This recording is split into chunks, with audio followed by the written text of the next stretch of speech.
রাতভর বৃষ্টির ফলে বন্যা পরিস্থিতির অবনতি। প্রবল বৃষ্টির কারণে রাতভর ঢল নেমেছে দেশের উত্তর পূর্বাঞ্চলে, যা নতুন করে ভয়াবহ বন্যা পরিস্থিতির সৃষ্টি করেছে। বিশেষ করে নোয়াখালী, ফেনী এবং লক্ষ্মীপুরের অসংখ্য মানুষ এখন নির্জন এলাকায় আটকা পড়ে আছে। কেউ অনাহারে, কেউ বা অর্থাহারে দিন কাটাচ্ছে। একটানা মুষলধারে বৃষ্টিতে প্রায় কয়েক লাখ মানুষ আজ দুর্বিষহ অবস্থায় দিন যাপন করছে। ফেনী সদর, সোনাগাজী এবং দাগনভূঞার বন্যা পরিস্থিতির কোনো উন্নতি হয়নি, বরং পরিস্থিতি ক্রমেই ভয়াবহ রূপ নিচ্ছে। এই এলাকাগুলোর সবগুলো ইউনিয়ন সম্পূর্ণ পানির নিচে নিমজ্জিত। বন্যার পানিতে ডুবে গেছে ফসলের জমি, ঘরবাড়ি। পরশুরাম, ফুলগাজী আর ছাগলনাইয়া এলাকায় পানি কিছুটা নামলেও প্রকৃত ক্ষতি এখন স্পষ্ট হয়ে উঠছে।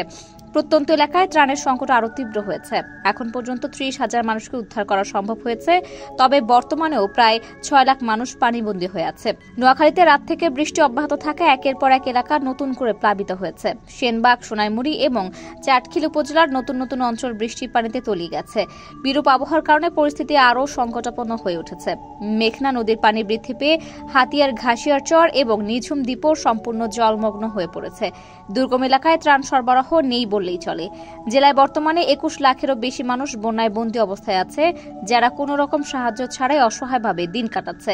লক্ষ্মীপুরেও রাতভর প্রচণ্ড বৃষ্টিপাত হয়েছে, ফলে বন্যার তীব্রতা আরও বেড়েছে। পৌর শহর সহ জেলার 5টি উপজেলা এখনো পানিতে তলিয়ে আছে। স্থানীয়দের মতে, নোয়াখালীর স্লুইস গেটের 23টি রেগুলেটর খুলে দেওয়ার ফলে সেই পানি লক্ষ্মীপুরের নদী, খাল হয়ে সাগরে মিশছে। উপচে পড়া জল মেঘনা এবং আশেপাশের খাল বিলে জমে রয়েছে। এতে বৃষ্টি ও ঝড়ো হাওয়া পরিস্থিতিকে আরও খারাপ করে তুলেছে, যা জনজীবনকে ভয়ানক বিপর্যয়ের মধ্যে ফেলেছে। এদিকে কুমিল্লার পরিস্থিতি আরও খারাপের দিকে গেছে। নতুন করে ব্রাহ্মণপাড়া এলাকা বন্যার পানিতে ডুবে গেছে।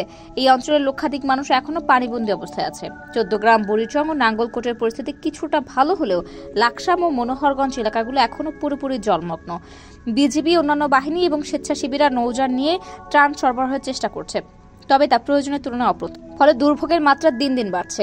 বন্যার পানি কমছে না, বরং এর সাথে বিপদের সম্ভাবনা বাড়ছে, কারণ খাদ্য ও পানীয় সংকট আরও তীব্র হচ্ছে। দুর্গত মানুষদের সামনে কোনো আশা দেখা যাচ্ছে না, বরং বন্যার জল তাদের জীবনে আরও গভীর অনিশ্চয়তা বয়ে আনছে।